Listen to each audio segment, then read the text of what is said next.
सरोल आज महाराष्ट्राच्या आधुनिक औरंग्याचा वाढदिवस। ज्या औरंग्याने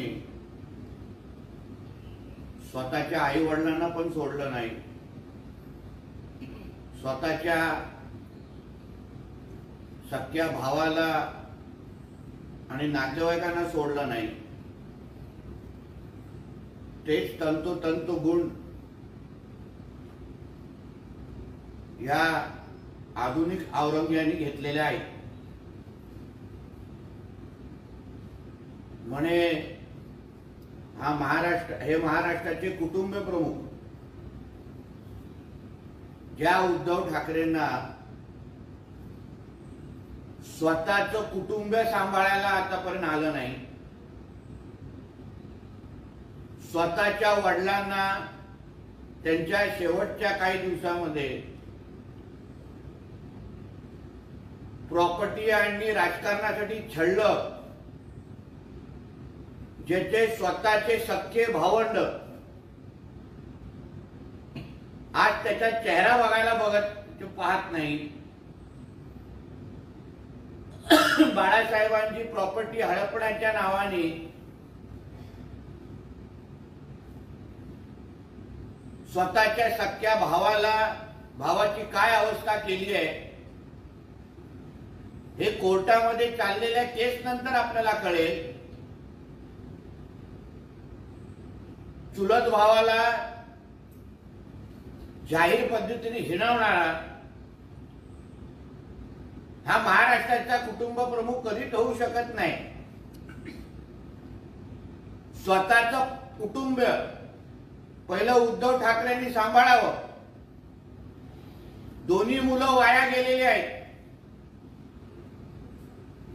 एकावर महिलेला अत्याचार आणि छळण्याचा आणि बलात्काराचे आरोप आहेत,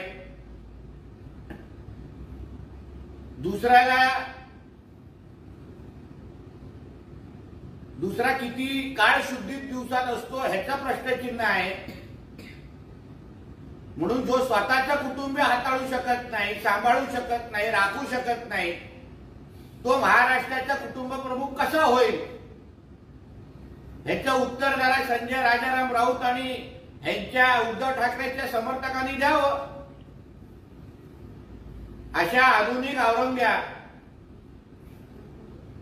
जो आज महाराष्ट्रातल्या हिंदू समाजाच्या विरुद्ध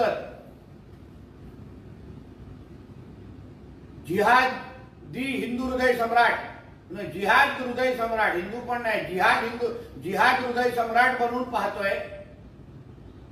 आज प्रत्येक जिहादी ज्याचं नाव अभिमानाने घेतात असा हा आधुनिक औरंग्या जिहाद हृदय सम्राट हा महाराष्ट्राच्या नावावर लागलेला एक कलंकच आहे। म्हणून त्याच्या कोणी भावी मुख्यमंत्री चे बॅनर लावण्याची हिंमत पण करू नये, कारण का 2.5 वर्षाच्या महाविकास आघाडीच्या कालावधीमध्ये ह्याच्या चपट्या पायामुळेच महाराष्ट्राच्या समोर मोठ्यातलं मोठं संकट उभं राहिलं। ते 2.5 वर्ष उद्धव ठाकरेंच्या मुख्यमंत्रीचे महाराष्ट्राला लागलेली पनवती म्हणून महाराष्ट्राचे लोक ओळखतात। म्हणून अशा व्यक्तीचा चुकून पण परत भावी मुख्यमंत्री म्हणून बॅनर लावणं हे महाराष्ट्राला शोभनीय नाही। धन्यवाद। बोला साहेब, अमित शहा यांच्या टीकेला एका उत्तर देताना शरद पवारांनी असं म्हटलंय की सुप्रीम कोर्टाने तडीपार केलेला माणूस देशाचा गृहमंत्री। मी त्या मोठ्या लोकांच्या विषयामध्ये बोलू इच्छित नाही। उद्धव ठाकरे मुख्यमंत्री होणार ही लोकभावना आहे असं संजय राऊत म्हणतायत। मातोश्रीची भावना ही म्हणजे महाराष्ट्राची लोकभावना नाही, आणि ते पण मातोश्रीच्या 3ऱ्या माळ्याची ती भावना आहे, त्याला तुम्ही लोकभावना म्हणू शकत नाही. आमच्या आदरणीय देवेंद्र फडणवीसजींना पावसाळ्यात उगवलेली छत्री बोलण्या अगोदर हा संजय राजाराम राऊत पावसाळ्यात जे गंबूट घालतात, जे प्रत्येक जण पायात टाकून सगळीकडे चिखलामध्ये फिरतात, अशा पद्धतीच्या पावसाळ्यातल्या गंबुटाने आमच्या देवेंद्र फडणवीस साहेबांवर टीका करण्याची आणि थोबाड उघडण्याची हिंमत पण करू नये. तुझ्यासारखा नाक्यावरच्या छपरीने अशा मोठे आणि अनुभवी आणि विद्वान माणसाबद्दल बोलणं हे तुला काही शोभत नाही. नरेंद्र मोदी आणि अमित शहा या 2 व्यापाऱ्यांनी सत्ता, पैसे आणि दहशतीच्या बळावर बाळासाहेब ठाकरे यांची शिवसेना ओरबाडून घेतली असं संजय राऊत म्हणतात. तुझा मालक जो अंबानीजींच्या लग्नामध्ये जो नाचतो गातो आणि ते काय तुम्हा लोकांना चालतात की काय? आज मोदी साहेब आणि अमित शहाजींमुळे महाराष्ट्रामध्ये जो कानाकोपऱ्यामध्ये जो विकास सुरू आहे, आज मोठ्या प्रमाणामध्ये महाराष्ट्रामध्ये निधी येते आहे. केंद्र सरकारच्या माध्यमातून जो मोठे मोठे प्रकल्पात राज्यामध्ये सुरू आहे आणि त्याच्यामुळे आज महाराष्ट्रामध्ये गुंतवणूक वाढते, रोजगार वाढतोय. म्हणून ज्या मोदीजींच्या आणि अमित शहाजींचे आभार मानले पाहिजे, ते त्यांच्यामुळेच आज महाराष्ट्राची प्रगती होते आहे. एवढी तरी अगर मिठाला हा संजय राजाराम राऊत आणि त्याचा मालक जागला असता ना, तर त्याला रात्री झोप तरी लागली असती. गुजरातमधून औरंगजेबाचे कितीही चेले चपाटे आले तरी त्यांना महाराष्ट्रात शिवसेना खतम करता येणार नाही, ठाकरे यांचे नेतृत्व संपवता येणार नाही असं संजय राऊत म्हणतात. आजचा आधुनिक औरंग्या हा मातोश्रीच्या 3ऱ्या माळ्यावर राहतो. गुजरात असो, महाराष्ट्र असो, आम्ही सगळे शिवरायांचे मावळे आहोत. आणि म्हणूनच विशालगडवर आम्ही आमचा शिवरायांचा गड मोकळा करण्यासाठी आम्ही तिथे आंदोलन केलं, आवाज उचलला. विशालगडवर जाण्याची हिंमत आणि त्या किल्ल्याला मुक्त करण्याची हिंमत, त्याच्या बाजूने आवाज उचलण्याची हिंमत उद्धव ठाकरेंनी दाखवली का? तुम्ही कसले शिवरायांचे मावळे? तुम्ही तर औरंग्याचे पिल्लावळात. म्हणून तर त्या जिहाद्यांची बाजू घेतात. म्हणून तर विशालगडला एकदा तरी उद्धव ठाकरेंनी थोबाड उघडलं का? तोंड उघडलं का विशालगडसाठी? म्हणून उगाच शिवरायांचं नाव घेऊ नका. तुमच्या रक्तात औरंग्या नसा नसामध्ये भिमलाय हे आता महाराष्ट्राच्या जनतेला चांगल्या पद्धतीने कळलेलं आहे. देवेंद्र फडणवीस हे राजकारणातील पावसाळ्यात उगवलेली छत्री आहे. राज्यातील बहुतांश जनता देवेंद्र फडणवीस यांना खलनायक मानते असं संजय राऊत म्हणतात.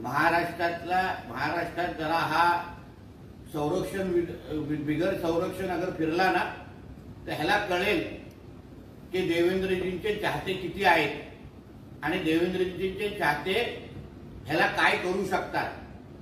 म्हणून भांडूपमध्ये 4 पोलिसांची संरक्षण घेऊन ते पण देवेंद्रजींच्याच खात्याने दिलेले आहेत. गृह खात्याने दिलेल्या संरक्षण घेऊन जास्त थोबाड उघडू नकोस. आणि तुला एवढं देवेंद्रजींची लोकप्रियता समजून घ्यायची असेल ना, ज्याला महाराष्ट्राच्या कानाकोपऱ्यात फिर संरक्षण न घेता, मग तुला कळेल देवेंद्रजींची लोकप्रियता किती आहे. देवेंद्र फडणवीस आणि त्यांच्या लोकांनी जी महाराष्ट्रात घाण केली आहे, अस्वच्छता केली, ती आम्हाला साफ करावी लागेल असं संजय राऊत. ऑक्टोबरला महाविकास आघाडीची उरली सुरली घाण हे देवेंद्रजींच्याच नेतृत्वाखाली आम्ही साफ करणार आहोत. महाराष्ट्रामध्ये पेस्ट कंट्रोलची मोहीम आम्ही राबवणार आहोत. हे जे काय उगाच मच्छर आणि किडे हे महाविकास आघाडीचे पुढे जे राज्यामध्ये जे फिरतायत ना, ह्यांना आता देवेंद्रजींच्या नेतृत्वाखाली पेस्ट कंट्रोलच्या नावाने महाराष्ट्र आम्ही साफ करून देणार आहोत. शिंदेनी 3 ते 4 हजार कोटी खर्चून शिवसेनेतील नेते विकत घेतले असा संजय राऊतांचा आरोप आहे. काय अशा पद्धतीचे बेछूट आरोप पहिलं पत्रकारांच्या समोर करायचे आणि मग कोर्टामध्ये केस केल्यानंतर माफी मागायची, ही संजय राजाराम राऊतची आता सवय झालेली आहे. एवढे मोठे आरोप आकडे देत असताना एकाचही पुरावा द्यायचा नाही आणि आबरू नुकसानीची केस दाखल केल्यानंतर तिथे नाक रगडत माफी मागायची, हेच संजय राजाराम राऊतची वृत्ती झालेली आहे. नीती आयोगावर बोलताना संजय राऊत असं म्हणतात की महाराष्ट्रावर 8 लाख कोटींचं कर्ज आहे. हे 8 लाख कोटींचं कर्ज घेऊन या राज्याचे अर्थमंत्री मुख्यमंत्री नीती आयोगाकडे जाणार आहे. हे कर्ज का झालं आणि कोणी केलं याचं उत्तर आजच्या राज्यकर्त्याकडे नाही. जरा ढ विद्यार्थी जेव्हा अर्थकारणाबद्दल बोलतो ना तर त्याची भाषा अशीच असते. हे 8 लाख कोटीचं जे कर्ज आहे ना ते महाराष्ट्राचं आज नाही, वर्षानुवर्ष जे काही सरकार चाललेले आहे आणि त्या सरकारनी जे काही कर्ज उचलले विविध विकास कामांसाठी त्या निमित्ताने हे झालेलं कर्ज आहे. त्याच्यामध्ये तुझा मालक पण मुख्यमंत्री होता.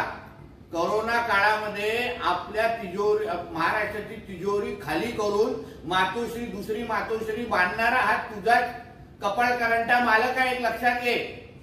म्हणून नुसतं फक्त 8 लाख करोड मध्ये पहिले शून्य किती आहेत पहिले मोल आणि मग तुझं थोबाड उघड.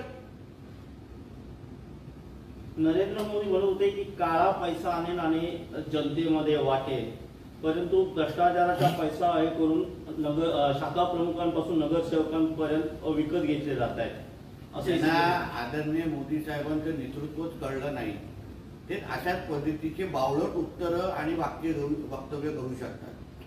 मोदी साहेबांच्या 10 वर्षाच्या केंद्र सरकारच्या माध्यमातून ज्या विविध योजनांच्या माध्यमातून आज शेतकरी असो कामगार असो सामान्य जनतेच्या खात्यामध्ये जे पैसे पोचतायत, जी निधी पोचते आहे, त्याचा थोडा अभ्यास संजय राजाराम राऊतनी करावं. ते कदाचित 15 लाख पेक्षाही जास्त झाले असतील 10 वर्षामध्ये ते टोटल मारलं तर. आणि त्याचे किती लाभार्थी तुझ्या उभाटा सेनेचे आहेत त्याचे पण जरा यादी पाहिजे तर मी पाठवतो. जाहीर पत्रकार परिषदेमध्ये नरेंद्र मोदीजींची टीका करायची आणि लपून छपून त्यांचे सगळ्या योजनेचा फायदा घ्यायचा.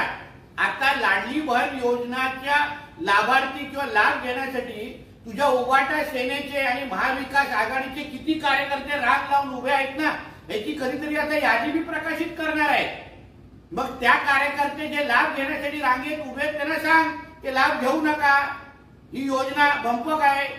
एका बाजूला कार्यकर्त्यांनी आणि आमदारांनी बॅनर पोस्टर लावायचे लाडली बहीण योजनाची आणि रांगेत उभे राहून लाभ घ्यायचा आणि दुसऱ्या बाजूने या नालायक लोकांनी त्यांच्या नेत्यांनी टीका करायची.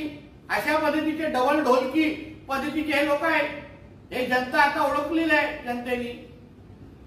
या महाराष्ट्रात महाविकास आघाडीचे सरकार येणार असल्याची कुठलीही शंका नसल्याचं वक्तव्य काय. सकाळी 11 वाजता 10 वाजता 90 मारण्याचा तो इफेक्ट आहे.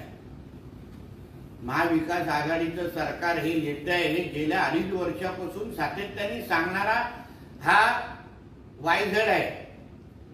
कधी ह्याचं कुठलंही वक्तव्य खरंच ठरलेलं नाही. 3-3 महिन्यांनी सरकार पडणार असं ह्याचं वक्तव्य आहे. ते मार्चला पडणार, मेला पडणार, फेब्रुवारीमध्ये पडणार. सरकार तर कधी पडलं नाही. हाच आता ऑक्टोबरच्या नंतर ह्याची काय अवस्था ह्याच्या आणि ह्याची पक्षाची होईल हे आता तुम्ही वाट पाहत बघा.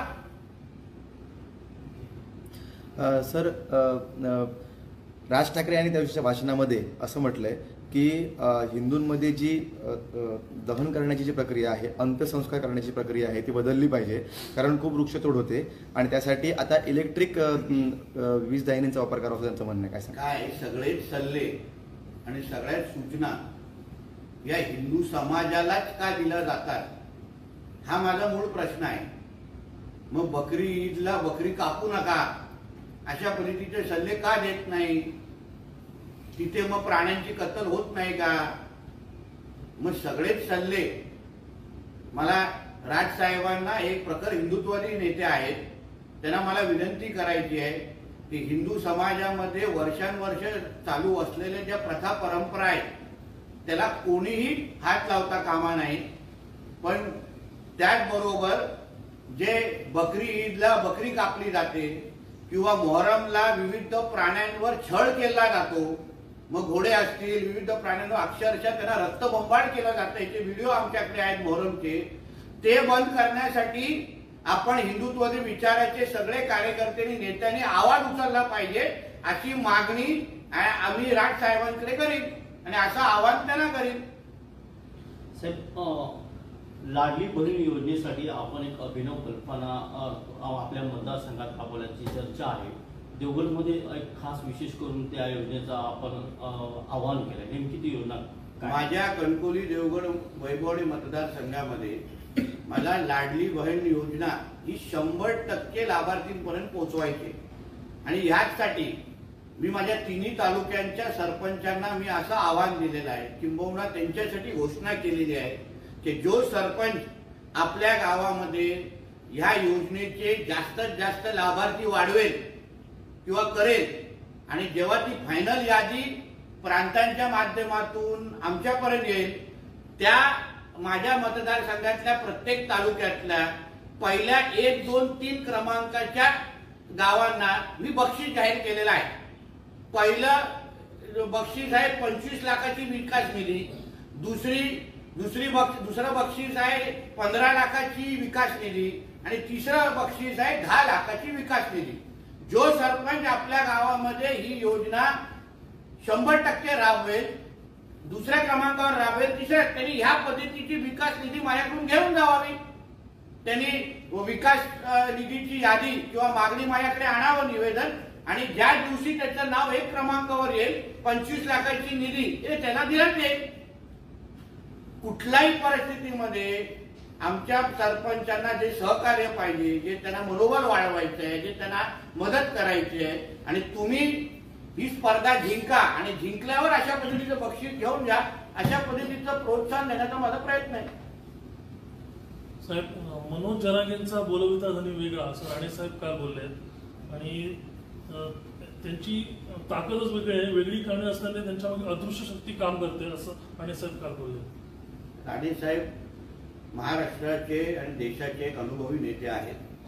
मराठा समाजाला आरक्षण देण्यामध्ये राणे साहेबांची फार महत्वाची भूमिका राहिलेली आहे. म्हणून एका ज्येष्ठ नेत्याकडे अशी माहिती असल्यामुळे त्यांनी त्या पद्धतीचं वक्तव्य केलेलं आहे.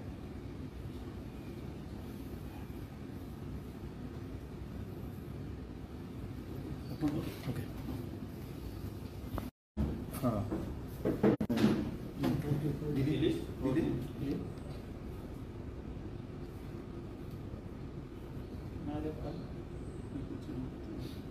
हॅलो. ग्रुपला टाकलं का? नाही. ग्रुपला टाक.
Sir roll. आज महाराष्ट्राच्या आधुनिक औरंग्याचा वाढदिवस. ज्या औरंग्याने स्वतःच्या आई वडिलांना पण सोडलं नाही, स्वतःच्या सख्या भावाला आणि नातेवाईकांना सोडलं नाही, तेच तंतोतंत गुण या आधुनिक औरंग्याने घेतलेले आहेत. म्हणे हे महाराष्ट्राचे कुटुंब प्रमुख ज्या उद्धव ठाकरेंना स्वतःचं कुटुंब सांभाळायला आतापर्यंत आलं नाही, स्वतःच्या वडिलांना त्यांच्या शेवटच्या काही दिवसामध्ये प्रॉपर्टी आणि राजकारणासाठी छळलं, ज्याचे स्वतःचे सख्खे भावंड आज त्याचा चेहरा बघायला पाहत नाही. बाळासाहेबांची प्रॉपर्टी हडपण्याच्या नावाने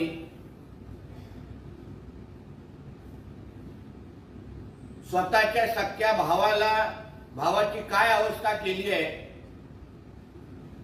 हे कोर्टामध्ये चाललेल्या केस नंतर आपल्याला कळेल. चुलत भावाला जाहीर पद्धतीने हिणवणारा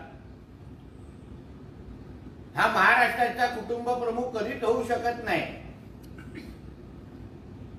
स्वतःचं कुटुंब पहिलं उद्धव ठाकरेंनी सांभाळावं. दोन्ही मुलं वाया गेलेली आहेत. एकावर महिलेला अत्याचार आणि छळण्याचा आणि बलात्काराचे आरोप आहेत.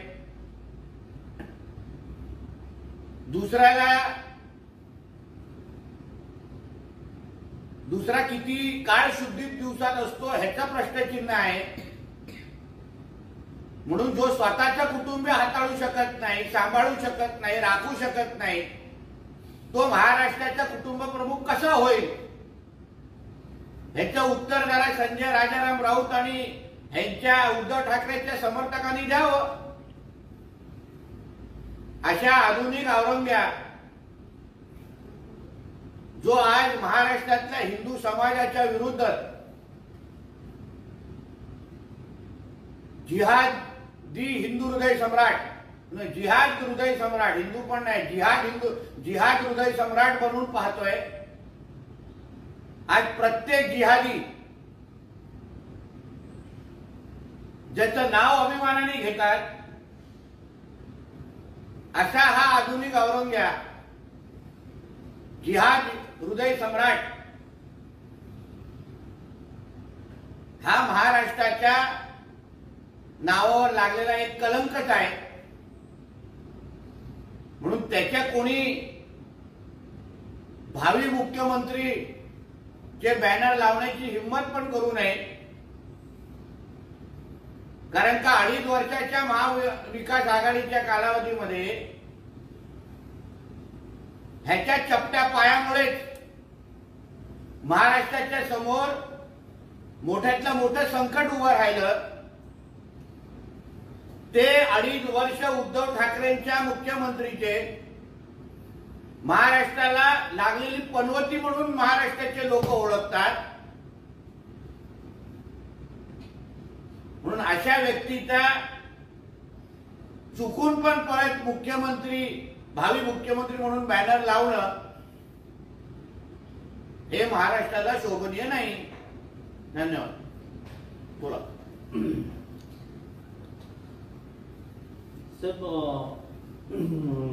अमित शहा यांच्या टीकेला एका उत्तर देताना शरद पवारांनी असं म्हटलंय की सुप्रीम कोर्टाने तडीपार केलेला माणूस देशाचा गृहमंत्री. मी त्या मोठ्या लोकांच्या विषयामध्ये बोलू इच्छित नाही. उद्धव ठाकरे मुख्यमंत्री होणार ही लोकभावना आहे असं संजय राऊत म्हणतायत. मातोश्रीची भावना ही म्हणजे महाराष्ट्राची लोकभावना नाही. आणि ते पण मातोश्रीच्या 3ऱ्या माळ्याची ती भावना आहे. त्याला तुम्ही लोकभावना म्हणू शकत नाही. आमच्या आदरणीय देवेंद्र फडणवीसजींना पावसाळ्यात उगवलेली छत्री बोलण्या अगोदर हा संजय राजाराम राऊत पावसाळ्यात जे गंबूट घालतात, जे प्रत्येक जण पायात टाकून सगळीकडे चिखलामध्ये फिरतात, अशा पद्धतीच्या पावसाळ्यातल्या गंबूटाने आमच्या देवेंद्र फडणवीस साहेबांवर टीका करण्याची आणि थोबाड उघडण्याची हिंमत पण करू नये. तुझ्यासारखा नाक्यावरच्या छपरीने अशा मोठे आणि अनुभवी आणि विद्वान माणसाबद्दल बोलणं हे तुला काही शोभत नाही. नरेंद्र मोदी आणि अमित शहा या 2 व्यापाऱ्यांनी सत्ता, पैसे आणि दहशतीच्या बळावर बाळासाहेब ठाकरे यांची शिवसेना ओंबाळून घेतली असं संजय राऊत म्हणतात. मग तुझा मालक जो अंबानीजींच्या लग्नामध्ये जो नाचतो गातो आणि ते काय तुम्हा लोकांना चालतात की काय? आज मोदी साहेब आणि अमित शहाजींमुळे महाराष्ट्रामध्ये जो कानाकोपऱ्यामध्ये जो विकास सुरू आहे, आज मोठ्या प्रमाणामध्ये महाराष्ट्रामध्ये निधी येते आहे. केंद्र सरकारच्या माध्यमातून जो मोठे मोठे प्रकल्पात राज्यामध्ये सुरू आहे आणि त्याच्यामुळे आज महाराष्ट्रामध्ये गुंतवणूक वाढते, रोजगार वाढतोय. म्हणून ज्या मोदीजींचे आणि अमित शहाजींचे आभार मानले पाहिजे, ते त्यांच्यामुळेच आज महाराष्ट्राची प्रगती होते आहे. एवढी तरी अगर मिठाला हा संजय राजाराम राऊत आणि त्याचा मालक जागला असता ना, तर त्याला रात्री झोप तरी लागली असती. गुजरातमधून औरंगजेबाचे कितीही चेले चपाटे आले तरी त्यांना महाराष्ट्रात शिवसेना खतम करता येणार नाही, ठाकरे यांचे नेतृत्व संपवता येणार नाही असं संजय राऊत म्हणतात. आजचा आधुनिक औरंग्या हा मातोश्रीच्या 3ऱ्या माळ्यावर राहतो. गुजरात असो, महाराष्ट्र असो, आम्ही सगळे शिवरायांचे मावळे आहोत आणि म्हणूनच विशालगडवर आम्ही आमचा शिवरायांचा गड मोकळा करण्यासाठी आम्ही तिथे आंदोलन केलं, आवाज उचलला. विशालगडवर जाण्याची हिंमत आणि त्या किल्ल्याला मुक्त करण्याची हिंमत, त्याच्या बाजूने आवाज उचलण्याची हिंमत उद्धव ठाकरेंनी दाखवली का? तुम्ही कसले शिवरायांचे मावळे? तुम्ही तर औरंग्याचे पिल्लावडात. म्हणून तर त्या जिहाद्यांची बाजू घेतात. म्हणून तर विशालगडला एकदा तरी उद्धव ठाकरेंनी थोबाड उघडलं का, तोंड उघडलं का विशालगडसाठी? म्हणून उगाच शिवरायांचं नाव घेऊ नका. तुमच्या रक्तात औरंग्या नसा नसामध्ये भिमलाय हे आता महाराष्ट्राच्या जनतेला चांगल्या पद्धतीने कळलेलं आहे. देवेंद्र फडणवीस हे राजकारणातील पावसाळ्यात उगवलेली छत्री आहे. राज्यातील बहुतांश जनता देवेंद्र फडणवीस यांना खलनायक मानते असं संजय राऊत म्हणतात. महाराष्ट्रात जरा हा संरक्षण बिगर संरक्षण अगर फिरला ना, तर ह्याला कळेल की देवेंद्रजींचे चाहते किती आहेत आणि देवेंद्रजींचे चाहते ह्याला काय करू शकतात. म्हणून भांडूपमध्ये 4 पोलिसांची संरक्षण घेऊन ते पण देवेंद्रजींच्याच खात्याने दिलेले आहेत. गृह खात्याने दिलेल्या संरक्षण घेऊन जास्त थोबाड उघडू नकोस. आणि तुला एवढं देवेंद्रजींची लोकप्रियता समजून घ्यायची असेल ना, जरा महाराष्ट्राच्या कानाकोपऱ्यात फिर संरक्षण न घेता, मग तुला कळेल देवेंद्रजींची लोकप्रियता किती आहे.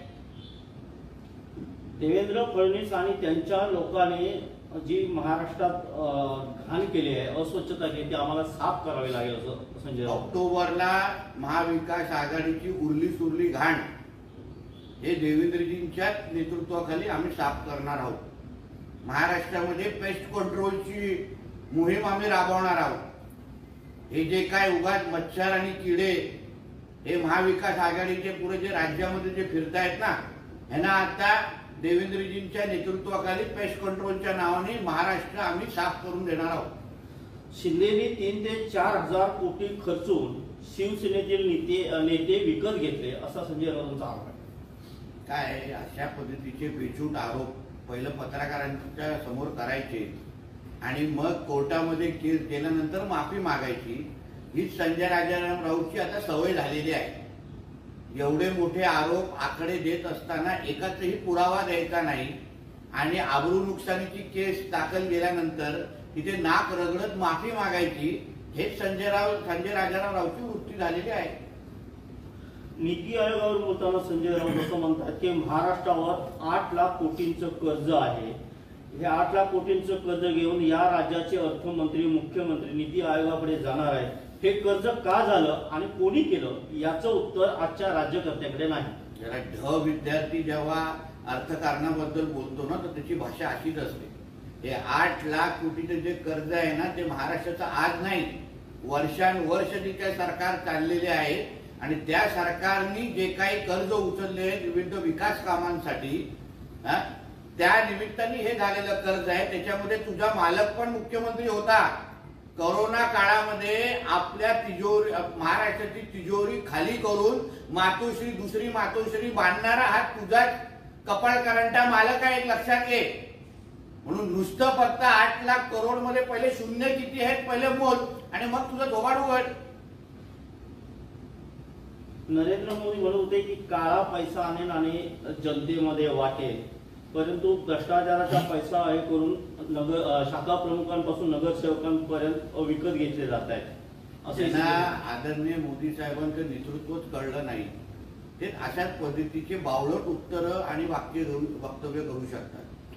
मोदी साहेबांच्या 10 वर्षाच्या केंद्र सरकारच्या माध्यमातून ज्या विविध योजनांच्या माध्यमातून आज शेतकरी असो, कामगार असो, सामान्य जनतेच्या खात्यामध्ये जे पैसे पोचतायत, जी निधी पोचते आहे, त्याचा थोडा अभ्यास संजय राजाराम राऊतनी करावं. ते कदाचित 15 लाख पेक्षाही जास्त झाले असतील 10 वर्षामध्ये ते टोटल मारलं तर. आणि त्याचे किती लाभार्थी तुझ्या उभाटा सेनेचे आहेत त्याचे पण जरा यादी पाहिजे तर मी पाठवतो. जाहीर पत्रकार परिषदेमध्ये नरेंद्र मोदीजींची वर टीका करायची आणि लपून छपून त्यांचे सगळ्या योजनेचा फायदा घ्यायचा. आता लाडली बहीण योजनाच्या लाभार्थी किंवा लाभ घेण्यासाठी तुझ्या उभाटा सेनेचे आणि महाविकास आघाडीचे किती कार्यकर्ते राग लावून उभे आहेत ना, याची कधीतरी आता यादी मी प्रकाशित करणार आहे. मग त्या कार्यकर्ते जे लाभ घेण्यासाठी रांगेत उभे त्यांना सांग ते लाभ घेऊ नका, ही योजना भंपक आहे. एका बाजूला कार्यकर्त्यांनी आणि आमदारांनी बॅनर पोस्टर लावायचे लाडली बहीण योजनाची आणि रांगेत उभे राहून लाभ घ्यायचा आणि दुसऱ्या बाजूने या नालायक लोकांनी त्यांच्या नेत्यांनी टीका करायची. अशा पद्धतीचे डबल ढोलकी पद्धतीचे हे लोक आहेत. हे जनता आता ओळखलेलं आहे जनतेने. या महाराष्ट्रात महाविकास आघाडीचे सरकार येणार असल्याची कुठलीही शंका नसल्याचं वक्तव्य काय. सकाळी 11 वाजता 10 वाजता 90 मारण्याचा तो इफेक्ट आहे. महाविकास आघाडीचं सरकार हे येत आहे हे गेल्या 2.5 वर्षापासून सातत्याने सांगणारा हा वायझड आहे. कधी ह्याचं कुठलंही वक्तव्य खरंच ठरलेलं नाही. 3-3 महिन्यांनी सरकार पडणार असं ह्याचं वक्तव्य आहे. ते मार्चला पडणार, मेला पडणार, फेब्रुवारीमध्ये पडणार. सरकार तर कधी पडलं नाही. हाच आता ऑक्टोबरच्या नंतर ह्याची काय अवस्था ह्याच्या आणि ह्याची पक्षाची होईल हे आता तुम्ही वाट पाहत बघा. सर, राज ठाकरे यांनी त्या दिवशीच्या भाषणामध्ये असं म्हटलंय की हिंदूंमध्ये जी दहन करण्याची जी प्रक्रिया आहे, अंत्यसंस्कार करण्याची प्रक्रिया आहे ती बदलली पाहिजे, कारण खूप वृक्षतोड होते आणि त्यासाठी आता इलेक्ट्रिक वीज दाहिन्यांचा वापर करावा असं त्यांचं म्हणणं आहे. काय सांगा. काय सगळेच सल्ले आणि सगळ्याच सूचना या हिंदू समाजालाच का दिल्या जातात हा माझा मूळ प्रश्न आहे. मग बकरी ईदला बकरी कापू नका अशा पद्धतीचे सल्ले का देत नाही? तिथे मग प्राण्यांची कत्तल होत नाही का? मग सगळेच सल्ले मला राजसाहेबांना एक प्रखर हिंदुत्ववादी नेते आहेत त्यांना मला विनंती करायची आहे की हिंदू समाजामध्ये वर्षानुवर्ष चालू असलेल्या ज्या प्रथा परंपरा आहेत त्याला कोणीही हात लावता कामा नाही. पण त्याचबरोबर जे बकरी ईदला बकरी कापली जाते किंवा मोहरमला विविध प्राण्यांवर छळ केला जातो, मग घोडे असतील विविध प्राण्यांवर अक्षरशः त्यांना रक्तबंबाळ केला जातं, याचे व्हिडिओ आमच्याकडे आहेत मोहरमचे. ते बंद करण्यासाठी आपण हिंदुत्वादी विचाराचे सगळे कार्यकर्त्यांनी नेत्यांनी आवाज उचलला पाहिजे अशी मागणी आम्ही राज साहेबांकडे करीन आणि असं आवाहन त्यांना करीन. साहेब, लाडली बहीण योजनेसाठी आपण एक अभिनव कल्पना आपल्या मतदारसंघात राबवण्याची चर्चा आहे. देवगडमध्ये एक खास विशेष करून त्या योजनेचा आपण आवाहन केलंय. नेमकी ती योजना माझ्या कणकोली देवगड वैभवडी मतदारसंघामध्ये मला लाडली बहीण योजना ही 100% लाभार्थींपर्यंत पोहोचवायची आणि ह्याचसाठी मी माझ्या 3 तालुक्यांच्या सरपंचांना मी असं आवाहन दिलेलं आहे, किंबहुना त्यांच्यासाठी घोषणा केलेली आहे की जो सरपंच आपल्या गावामध्ये ह्या योजनेचे जास्तीत जास्त लाभार्थी वाढवेल किंवा करेल आणि जेव्हा ती फायनल यादी प्रांतांच्या माध्यमातून आमच्यापर्यंत येईल त्या माझ्या मतदारसंघातल्या प्रत्येक तालुक्यातल्या पहिल्या 1, 2, 3 क्रमांकाच्या गावांना मी बक्षीस जाहीर केलेलं आहे. पहिलं बक्षीस आहे 25 लाखाची विकास निधी, दुसरं बक्षीस आहे 15 लाखाची विकास निधी आणि तिसरं बक्षीस आहे 10 लाखाची विकास निधी. जो सरपंच आपल्या गावामध्ये ही योजना 100% राबवेल, दुसऱ्या क्रमांकावर राबवेल, त्यांनी ह्या पद्धतीची विकास निधी माझ्याकडून घेऊन जावावी. त्यांनी विकास निधीची यादी किंवा मागणी माझ्याकडे आणावं निवेदन, आणि ज्या दिवशी त्याचं नाव 1 क्रमांकावर येईल 25 लाखाची निधी हे त्यांना दिलं जाईल. कुठल्याही परिस्थितीमध्ये आमच्या सरपंचांना जे सहकार्य पाहिजे, जे त्यांना मनोबल वाढवायचं आहे, जे त्यांना मदत करायची आहे, आणि तुम्ही ही स्पर्धा जिंका आणि जिंकल्यावर अशा पद्धतीचं बक्षीस घेऊन जा, अशा पद्धतीचं प्रोत्साहन देण्याचा माझा प्रयत्न आहे. साहेब, मनोज जरांगेंचा बोलविता धनी वेगळा असं राणे साहेब काल बोलले आणि त्यांची ताकदच वेगळी आहे, वेगळी कारणे असताना त्यांच्यामध्ये अदृश्य शक्ती काम करते असं राणे साहेब काल बोलले. राणे साहेब महाराष्ट्राचे आणि देशाचे एक अनुभवी नेते आहेत. मराठा समाजाला आरक्षण देण्यामध्ये राणे साहेबांची फार महत्वाची भूमिका राहिलेली आहे. म्हणून एका ज्येष्ठ नेत्याकडे अशी माहिती असल्यामुळे त्यांनी त्या पद्धतीचं वक्तव्य केलेलं आहे.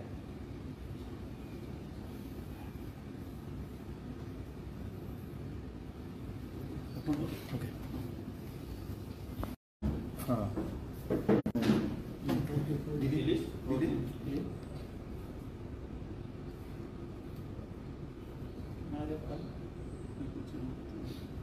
हॅलो. ग्रुपला टाकलं का? नाही. ग्रुपला टाक.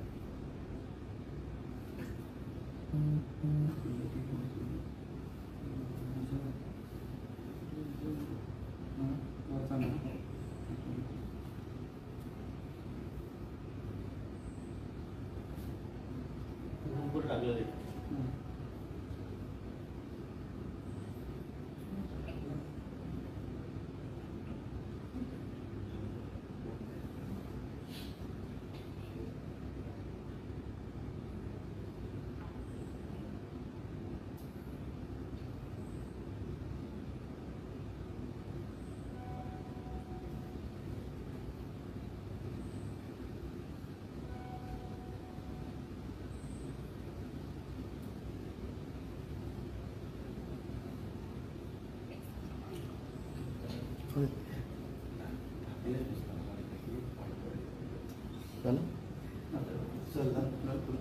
Sir role.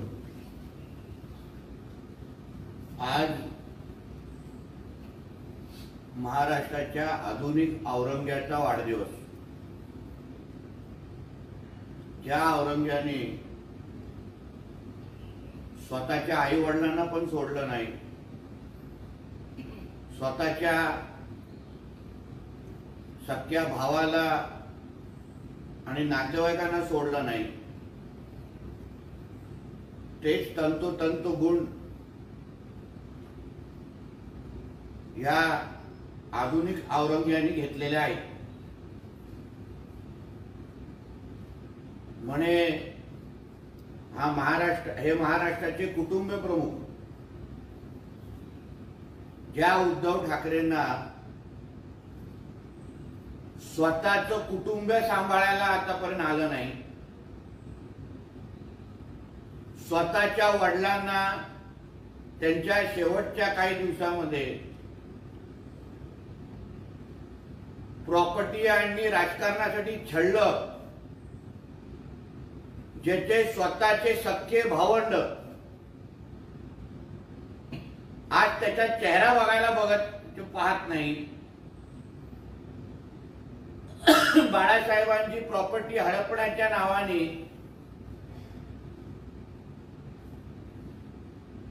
स्वतःच्या सख्या भावाची काय अवस्था केली आहे हे कोर्टामध्ये चाललेल्या केस नंतर आपल्याला कळेल. चुलत भावाला जाहीर पद्धतीने हिणवणारा हा महाराष्ट्राचा कुटुंब प्रमुख कधीच होऊ शकत नाही. स्वतःचं कुटुंब पहिलं उद्धव ठाकरेंनी सांभाळावं. दोन्ही मुलं वाया गेलेली आहेत.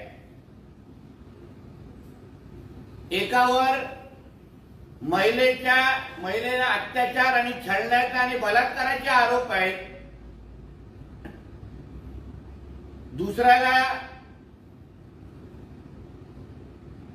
दुसरा किती काळ शुद्धीत दिवसात असतो ह्याचा प्रश्नचिन्ह आहे.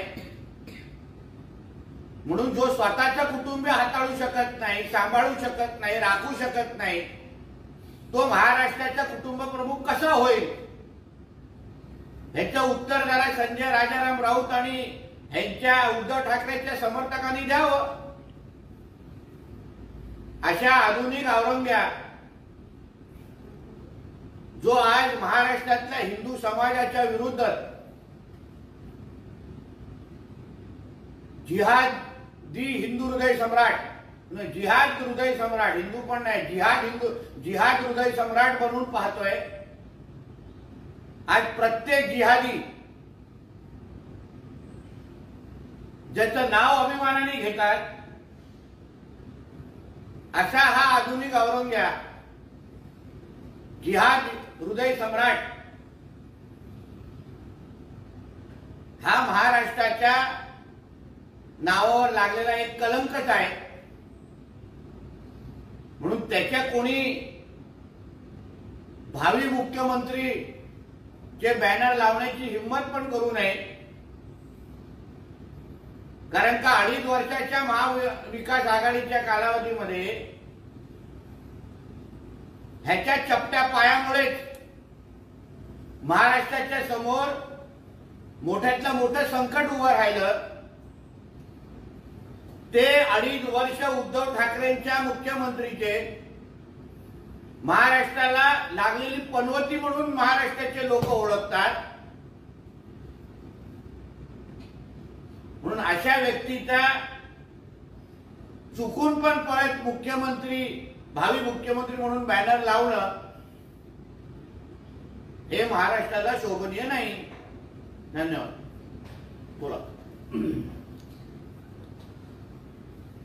साहेब, अमित शहा यांच्या टीकेला एका उत्तर देताना शरद पवारांनी असं म्हटलंय की सुप्रीम कोर्टाने तडीपार केलेला माणूस देशाचा गृहमंत्री. मी त्या मोठ्या लोकांच्या विषयामध्ये बोलू इच्छित नाही. उद्धव ठाकरे मुख्यमंत्री होणार ही लोकभावना आहे असं संजय राऊत म्हणतायत. मातोश्रीची भावना ही म्हणजे महाराष्ट्राची लोकभावना नाही, आणि ते पण मातोश्रीच्या 3ऱ्या माळ्याची ती भावना आहे. त्याला तुम्ही लोकभावना म्हणू शकत नाही. आमच्या आदरणीय देवेंद्र फडणवीसजींना पावसाळ्यात उगवलेली छत्री बोलण्या अगोदर हा संजय राजाराम राऊत पावसाळ्यात जे गंबूट घालतात, जे प्रत्येक जण पायात टाकून सगळीकडे चिखलामध्ये फिरतात, अशा पद्धतीच्या पावसाळ्यातल्या गंबुटाने आमच्या देवेंद्र फडणवीस साहेबांवर टीका करण्याची आणि थोबाड उघडण्याची हिंमत पण करू नये. तुझ्यासारखा नाक्यावरच्या छपरीने अशा मोठे आणि अनुभवी आणि विद्वान माणसाबद्दल बोलणं हे तुला काही शोभत नाही. नरेंद्र मोदी आणि अमित शहा या 2 व्यापाऱ्यांनी सत्ता, पैसे आणि दहशतीच्या बळावर बाळासाहेब ठाकरे यांची शिवसेना ओरबाडून घेतली असं संजय राऊत म्हणतात. तुझा मालक जो अंबानीजींच्या लग्नामध्ये जो नाचतो गातो आणि ते काय तुम्हा लोकांना चालतात की काय? आज मोदी साहेब आणि अमित शहाजींमुळे महाराष्ट्रामध्ये जो कानाकोपऱ्यामध्ये जो विकास सुरू आहे, आज मोठ्या प्रमाणामध्ये महाराष्ट्रामध्ये निधी येते आहे. केंद्र सरकारच्या माध्यमातून जो मोठे मोठे प्रकल्पात राज्यामध्ये सुरू आहेत आणि त्याच्यामुळे आज महाराष्ट्रामध्ये गुंतवणूक वाढते, रोजगार वाढतोय. म्हणून ज्या मोदीजींचे आणि अमित शहाजींचे आभार मानले पाहिजे, ते त्यांच्यामुळेच आज महाराष्ट्राची प्रगती होते आहे. एवढी तरी अगर मिठाला हा संजय राजाराम राऊत आणि त्याचा मालक जागला असताना तर त्याला रात्री झोप तरी लागली असती. गुजरातमधून औरंगजेबाचे कितीही चेले चपाटे आले तरी त्यांना महाराष्ट्रात शिवसेना खतम करता येणार नाही, ठाकरे यांचे नेतृत्व संपवता येणार नाही असं संजय राऊत म्हणाले. आजचा आधुनिक औरंग्या हा मातोश्रीच्या 3ऱ्या माळ्यावर राहतो. गुजरात असो, महाराष्ट्र असो, आम्ही सगळे शिवरायांचे मावळे आहोत आणि म्हणूनच विशालगडवर आम्ही आमचा शिवरायांचा गड मोकळा करण्यासाठी आम्ही तिथे आंदोलन केलं, आवाज उचलला.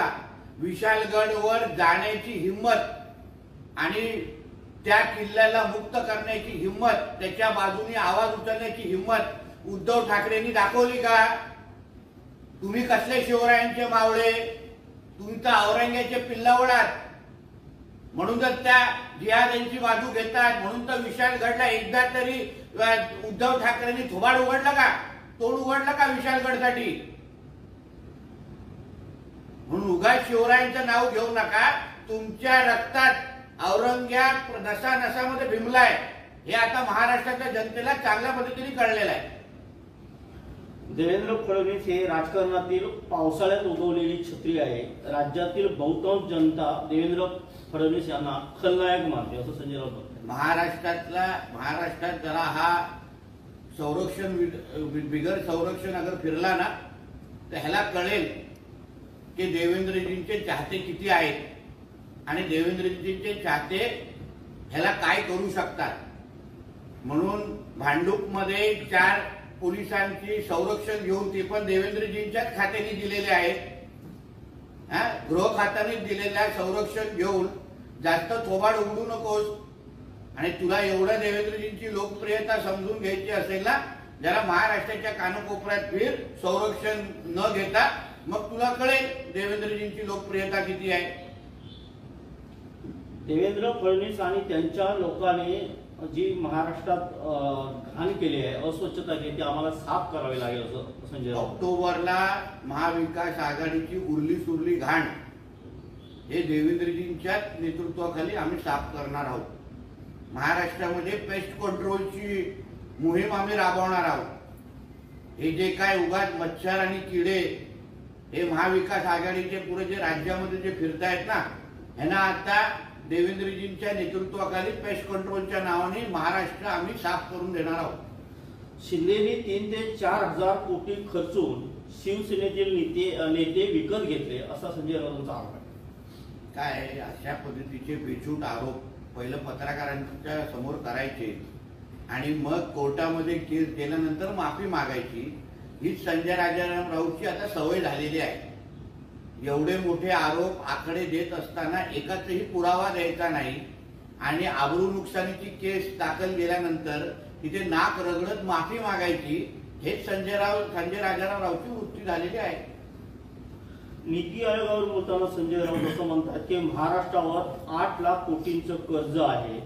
हे 8 लाख कोटींचं कर्ज घेऊन या राज्याचे अर्थमंत्री, मुख्यमंत्री नीती आयोगाकडे जाणार आहे. हे कर्ज का झालं आणि कोणी केलं याचं उत्तर आजच्या राज्यकर्त्याकडे नाही.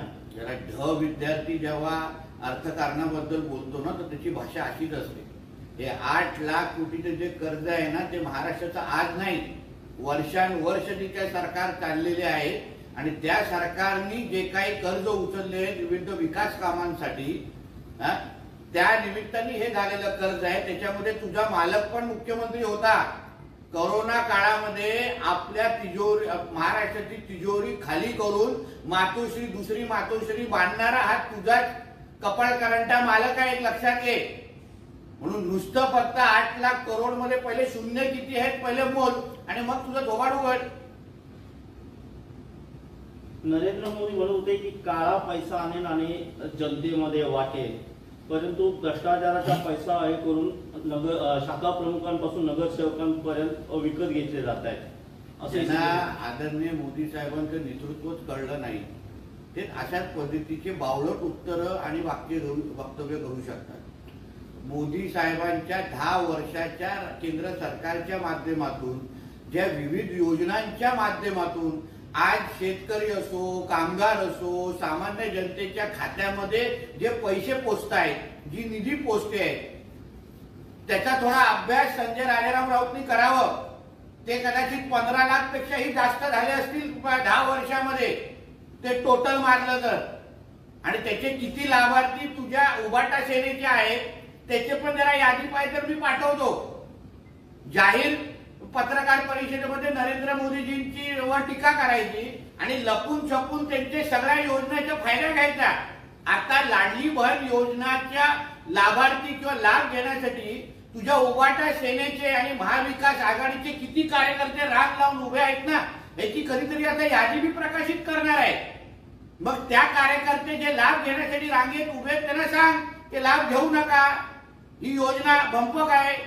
एका बाजूला कार्यकर्त्यांनी आणि आमदारांनी बॅनर पोस्टर लावायचे लाडली बहीण योजनाची आणि रांगेत उभे राहून लाभ घ्यायचा, आणि दुसऱ्या बाजूने या नालायक लोकांनी त्यांच्या नेत्यांनी टीका करायची.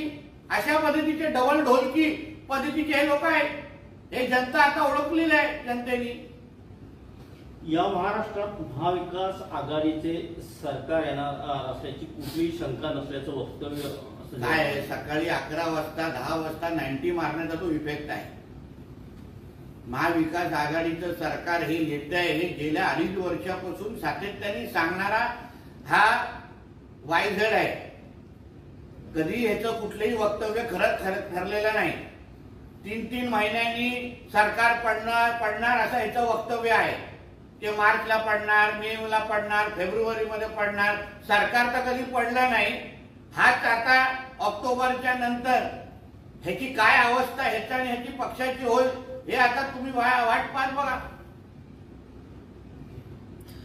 सर, राज ठाकरे यांनी त्या दिवशीच्या भाषणामध्ये असं म्हटलंय की हिंदूंमध्ये जी दहन करण्याची जी प्रक्रिया आहे, अंत्यसंस्कार करण्याची प्रक्रिया आहे ती बदलली पाहिजे, कारण खूप वृक्षतोड होते आणि त्यासाठी आता इलेक्ट्रिक वीज दाहिनीचा वापर करावा असं त्यांचं म्हणणं आहे. काय सगळेच सल्ले आणि सगळ्या सूचना या हिंदू समाजालाच का दिल्या जातात हा माझा मूळ प्रश्न आहे. मग बकरी ईदला बकरी कापू नका अशा पद्धतीचे सल्ले का देत नाही? तिथे मग प्राण्यांची कत्तल होत नाही का? मग सगळेच सल्ले मला राजसाहेबांना एक प्रखर हिंदुत्ववादी नेते आहेत त्यांना मला विनंती करायची आहे की हिंदू समाजामध्ये वर्षानुवर्ष चालू असलेल्या ज्या प्रथा परंपरा आहेत त्याला कोणीही हात लावता कामा नाही. पण त्याचबरोबर जे बकरी ईदला बकरी कापली जाते किंवा मोहरमला विविध प्राण्यांवर छळ केला जातो, मग घोडे असतील विविध प्राण्यांवर अक्षरशः त्यांना रक्तबंबाळ केला जातं, याचे व्हिडिओ आमच्याकडे आहेत मोहरमचे, ते बंद करण्यासाठी आपण हिंदुत्ववादी विचाराचे सगळे कार्यकर्त्यांनी नेत्यांनी आवाज उचलला पाहिजे अशी मागणी आम्ही राज साहेबांकडे करीन आणि असं आवाहन त्यांना करीन. साहेब, लाडली बहीण योजनेसाठी आपण एक अभिनव कल्पना आपल्या मतदारसंघात राबवल्याची चर्चा आहे. देवगडमध्ये एक खास विशेष करून त्या योजनेचा आपण आवाहन केलं. नेमकी ती योजना माझ्या कणकोली देवगड वैभववाडी मतदारसंघामध्ये मला लाडली बहीण योजना ही 100% लाभार्थींपर्यंत पोहोचवायची आणि ह्याचसाठी मी माझ्या 3 तालुक्यांच्या सरपंचांना मी असं आवाहन दिलेलं आहे, किंबहुना त्यांच्यासाठी घोषणा केलेली आहे की जो सरपंच आपल्या गावामध्ये ह्या योजनेचे जास्तीत जास्त लाभार्थी वाढवेल किंवा करेल आणि जेव्हा ती फायनल यादी प्रांतांच्या माध्यमातून आमच्यापर्यंत येईल त्या माझ्या मतदारसंघातल्या प्रत्येक तालुक्यातल्या पहिल्या 1, 2, 3 क्रमांकाच्या गावांना मी बक्षीस जाहीर केलेलं आहे. पहिलं बक्षीस आहे 25 लाखाची विकास निधी, दुसरं बक्षीस आहे 15 लाखाची विकास निधी आणि तिसरं बक्षीस आहे 10 लाखाची विकास निधी. जो सरपंच आपल्या गावामध्ये ही योजना 100% राबवेल, दुसऱ्या क्रमांकावर राबवेल, त्यांनी ह्या पद्धतीची विकास निधी माझ्याकडून घेऊन जावावी. त्यांनी विकास निधीची यादी किंवा मागणी माझ्याकडे आणावं निवेदन, आणि ज्या दिवशी त्याचं नाव 1 क्रमांकावर येईल 25 लाखाची निधी हे त्यांना दिलं जाईल. कुठल्याही परिस्थितीमध्ये आमच्या सरपंचांना जे सहकार्य पाहिजे, जे त्यांना मनोबल वाढवायचं आहे, जे त्यांना मदत करायची आहे, आणि तुम्ही ही स्पर्धा जिंका आणि जिंकल्यावर अशा पद्धतीचं बक्षीस घेऊन जा, अशा पद्धतीचं प्रोत्साहन देण्याचा माझा प्रयत्न आहे.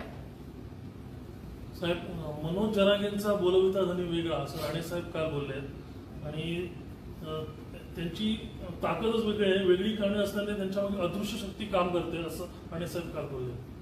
राणेसाहेब महाराष्ट्राचे आणि देशाचे एक अनुभवी नेते आहेत. मराठा समाजाला आरक्षण देण्यामध्ये राणेसाहेबांची फार महत्वाची भूमिका राहिलेली आहे.